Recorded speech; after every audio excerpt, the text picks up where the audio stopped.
Hey everybody, Santiago with Rogue Van Company. We are coming to you live with the Rogue Warrior walkthrough video. This van has so many features. It's our biggest, baddest build since the RC1. Let's get to it. So one of the most noticeable things you'll see about this van is that we went with really interesting, classic, sporty Porsche styling for this Mercedes Sprinter. We've got an electric Miami blue done by the guys over at Modern Image. This is actually a full custom PPF, tinted PPF, super thick, over 10 mils. It basically feels like paint. It's crazy smooth. I love it. We've never done a full PPF job before, and I have to say, it almost feels better than paint. So on the front end here, starting from the ground up, we have a full coterie of Van Compass skid plates. We have our Owl Vans Pismo bumper, our Factor 55 recovery in the front, married to a Warn 12S winch. We've got our Baja LP6 lights here. We've got our upgraded Hella horns. We have our AMG imported from Germany grill. We've got our Baja SAE driving lights. We have our upgraded Mercedes LEDs. We also have all of our air distribution right here inside the bumper, also on the rear bumper. We've got the Amber XL80s on our ditch mounts.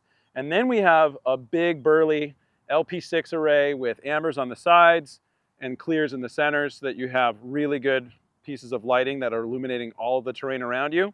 We don't leave it at that. We also have rock lights integrated. We have 360 Baja S2s mounted next to our camera system all around the rack. And that's the front end. So over here we've got our 37 by 12.5 Toyo AT3s. Those are married to Black Rhino Arsenal wheels with a knurled valve stem cover. We have our inverted rally struts. We have our Van Compass 6.3. We've got our X-Bull fender flares. We've kitted the Rogue Warrior out with a performance setup which we think outdoes all the rest. This van is totally leveled off with these Van Compass Opturate springs. We've got our matching X-Bull rear fender flares, our big 37-inch wheels and tires, and let's go to the rear. So over here, you're gonna see we've got our full rear door carrier set up. We have our X-Bull carriers, we have our Owl Vans boxes, we have our big 37-inch matching spare, we have our backwoods fuel cell holders. We also have our S2s up in the back of the rack, which are gonna illuminate this rear area when you're working at night. And we have our dual camera. We have the factory camera, plus we have our dash camera, plus we have our blink camera system, which is also rack mounted. So there's a lot of visibility back here depending on what you're doing. I'm 6'3", and this is clearly a pretty big setup, right? Like this is way over my head. It's huge. I really like it. We also have our backwoods rear bumper with the Pathfinder light pods, maintains factory trailer hitch accessibility. You also have your wiring and coupling there. I can get to the handle back here through this little hole. The setup's looking pretty good. The driver's side gives us another really good look at this beautiful Miami blue PPF. Of course, I've got my Rugged Design Concepts dueling ladders, one to the after the tire, one in front of the tire. You've got our Flatline Vanco surf hooks, which happen to be my favorite surf hooks in existence, so thanks Flatline Vanco. And here we got our triple ports, which is common with all of our builds at Rogue Van Company. This one is for city pressure. This one is for filling up the freshwater tank, and this is for shore power. Moving right along, you'll see we've got our matching flares. This does not have a window. You'll also notice that we've got a metal accent piece here, which I think is just a cool touch. We've got our Owl Vans side steps, which make it a lot easier to get in and out of this thing. I'm 6'3", and as you can tell, this is a really tall van. All right, so we're up here on top of the Rogue Warrior. We're standing, of course, on our Rugged Design Concepts rack. And we've got these Merlin Solar 100-watt walkable panels. I love this option because you don't have to compromise roof space. You can still have lots of charging. But if you want to put skis, boxes, whatever it is, you've got all the space in the world. You can configure it.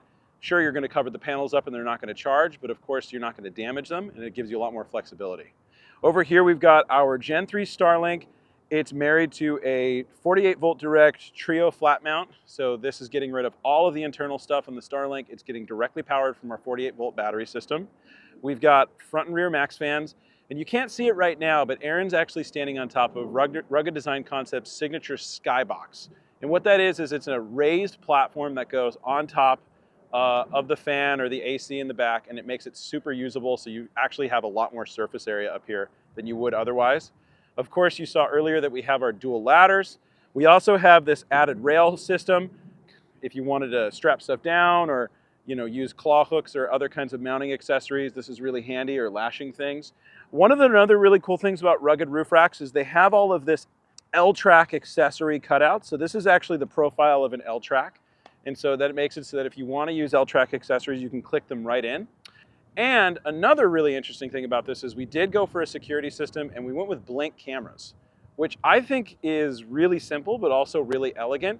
They have battery extender packs, so we're gonna get hopefully about 4 years of camera usage. And that's the roof. So the interior of the Rogue Warrior is a culmination of a lot of different things that we've been seeing. We thought that it would be really interesting to create a large kind of open living space, kitchen area in the front with a large open seating area in the rear, but we wanted to do something a little bit extra special. So we're gonna check out these drawers. We managed to fit 48-volt power system, a full AquaHot 125D glycol 2-zone heating and air system, and all of these drawers in one space. So you can tell here that these are really crafted intentionally. We've got our center slide. This is kind of like a good central storage thing. Then we have our side slides. These have these kind of dished fronts, or sides rather. And what that enables you to do is load this up. You could do an outdoor kitchen, this could be a workspace, this could be a lot of different things, but essentially what it achieves is a accessible space.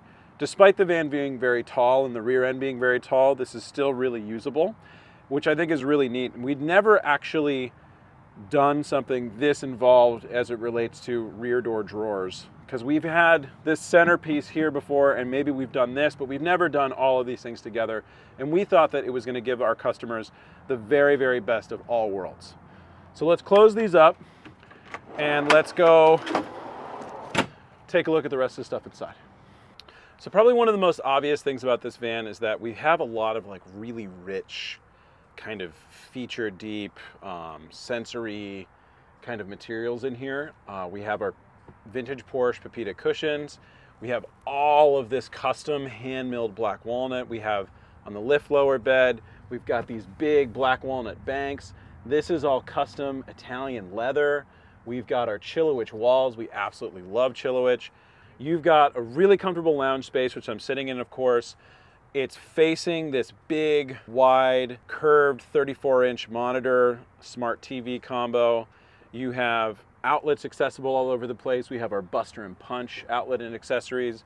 We've got knurled finishes. We've got our knurled sink. We have our knurled knobs. We have lots of matte blacks, lots of similar color palettes. A lot of things are coming together in here that I think genuinely, sort of create this kind of harmonious space. And one of the biggest things that people I think are going to think when they're watching this video is they're going to be like, wow, that's kind of over the top. I mean, what is the purpose of this vehicle? Why did you build this? What's the point? And I guess at Rogue Van Company, we build a lot of different things for a lot of different purposes, but when we first came out with the RC1, we wanted to push the boundaries of what was possible.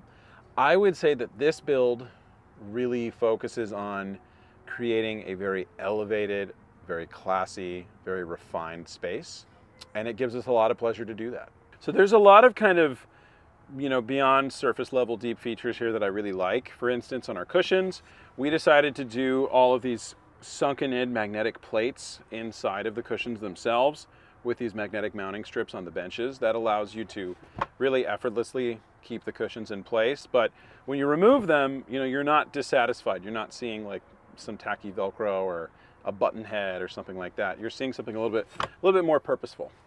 So if we take our cushions off here to kind of give us a little bit more access into our electrical cabinet, I want to walk you guys through that so you can see what it looks like. So we've got our electrical cabinet open here, and the first thing you're going to notice is that there is so much space, but there is also so many things packed into a very compact area. So we're going to pop this out so we can get a better look, but before we do that, a couple things to note. We've got our motion detected lights. That's feature in all of our vans. We always have motion activated lights inside of cabinets because we want it to be very effortless. We've got our Multi Plus 2. This is a 48 volt, 3000 watt inverter charger transfer switch. We have our Lynx distribution hubs. We have our Blue Sea 12-volt panels. We have our Orion step downs to take the 48-volt to 12-volt. And I mean, just look at this cabling. Look at the way that this is laid out. Look at the way it's uplit when you're looking at it. When you have a purpose-built system, it's not enough that it works. It also needs to be serviceable, and more than anything, like, it needs to visually represent what it is that you're doing. So this is energy independence. We have 14 kilowatt hours of 48 volts. And in my opinion, a big high-end battery bank should also have cabling and componentry that are laid out in a similar fashion. This is all kind of going towards an overarching representation of quality and of serviceability and accessibility. They all kind of marry each other. They go hand in hand. We want to make beautiful systems. Systems should not be the thing that you hide. You should be able to open a systems cabinet and look at it and be like, that's also art. That's what drives us as a company. That's why these builds are so unique, and why we like put so much into them is because we really want people to see this standard that we're trying to create, and we want people to thrive in it, and we want people to feel good about it.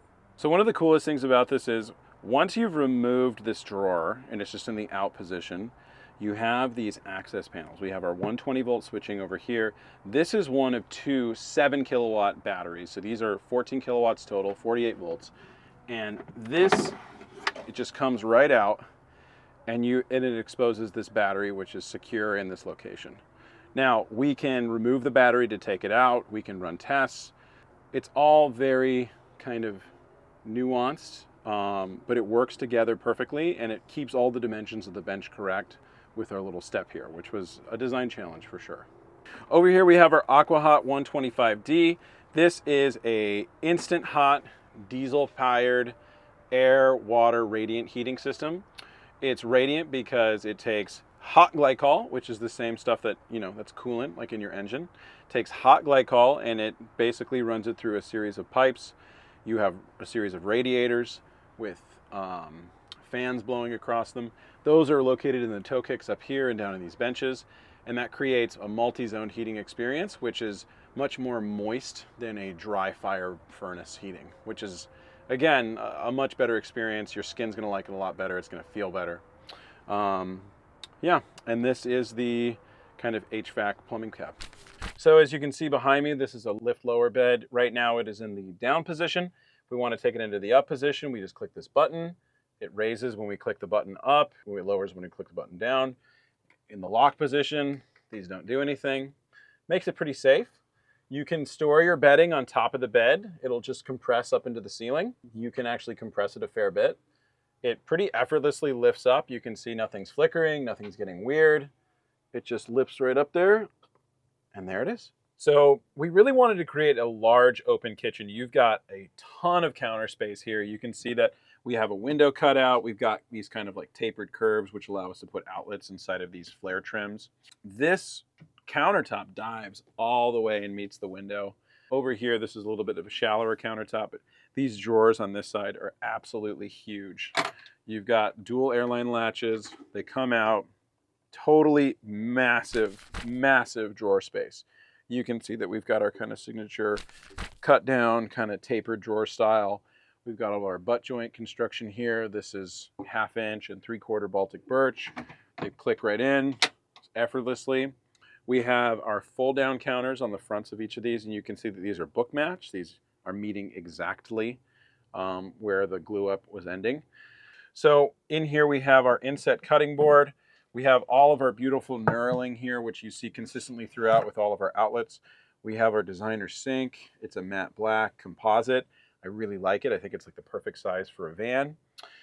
This pops right in. It can go here. It can also come in like this, depending on where you want the hole orientation to be. Under here, we have a fold down airline latch system. You can do paper towel storage, which is really nice. I think it's a really usable way to use the area underneath the sink, because it makes it so that this dead space actually has a purpose. So you can put your cleaning products there. We've actually chosen to put the wand to our indoor toe kick shower in here. The idea behind the toe kick shower is you open this up. You've got a mixing valve here on the face of this box. These are sharing the same water source as the sink here. And I'll show you in a minute, you deploy the toe kick shower, you put the curtain up, and boom, you're ready to go. So as you know, most vans have toilets. We wanted to have one too. The only thing is where to put it. We decided to go directly under the sink. We have obviously our utility compartment, which has the shower built inside of it, and the sink basin and all your cleaning accessories. So we just open this face here to reveal a Laveo dry flush toilet in black. We have a little spot for our toilet paper and all of our accessories, our pee powder, all that kind of stuff. Open the lid, do your business, all good. Then you can easily and safely dispose of all that stuff because Laveo dry flushes are the least mess possible. I like this because it's out of the way, but when you need a toilet, it's there and it's not taking up too much critical space. Again, this just deploys super easily into the aisle. Close it and latch, good to go. So we have our seamless upper cab faces. I love the way that the book-matched walnut meets up together. This is the same piece that's been cut in half. All of our corners are rounded. There's no sharp edges. You open these up, they can open up in unison. They line up really nicely. We have our automatic lights that you can see to just turn on. We have our Blum hinges that we use for all of our upper cabinets. These are super adjustable if you want them to have a firm action or if you want to have a soft action. These very specifically, we keep at a very firm action because we want to be able to close these. And we don't want them to come open when we're driving, but we also want that soft close so they don't rattle. They do a pretty good job of doing that. You've got a lot of storage space here, and then you can also see we've got our Chillowich back wall visible, which I think is a nice touch. Moving forward over here, we've got our Furion built-in microwave. This is an RV grade microwave. It also has a couple other settings to it. It's got an air fryer function. It's got a little microwave and oven function. Works well. We do all of our own venting and plates. We don't like to use the plates that the manufacturer sent us because they're ugly. And it blends in really nicely. We have our Furion microwave, which of course matches our Furion cooktop down here. We really wanted to have continuity of surface, so we also wanted to have continuity of color. So we wanted this to be just a nice, flat, even face. If you open this door, it exposes our big stainless steel isotherm fridge. Opens up, you got a nice fridge in there with ice and water. Closes, out of sight, out of mind. I think that lighting contributes a lot to the way a space makes you feel, and this fan is no exception. We did a lot of direct and indirect lighting. We have toe kick lights, we have automatic lights inside of all of our cabinets and benches so that you can effortlessly see when you open them. We also have a lot of lighting that is controlled at the point of access. So when you go into certain bins and cabinets where you might not want a light to be on automatically, there's a tiny little button. One of the items that we did that is a little bit less obvious, at least in the videos, we have these really cool surface or countersunk lighting tracks built into the undersides of our upper cabinets. And you click these flush mounted buttons, 1, 2, and it turns the lights on. But then you can also put your hand in and you can dim the lights by holding down until they completely dim off, and then they immediately turn back on. And you can effortlessly turn them on and off with just a click of a button. So we really wanted to control where all of our controls were going to go. We wanted everything to be nested nicely. We made a little bit of a soffit here so that we could put our triple gang. We've got our dimmer, of course, that goes for our overhead lights. We have 2 USB-C, 2 USB towers right here. These are DC direct, they're not inverted. And then we have our 120 volt switch, or outlet rather. And then we have our Fusion head unit to control our sound, our lippert lift lower, and then all the rest of the controls, every single one of them live inside of this upper cabinet. Go ahead and open the control panel upper. We have a centralized command center inside of this upper cabinet.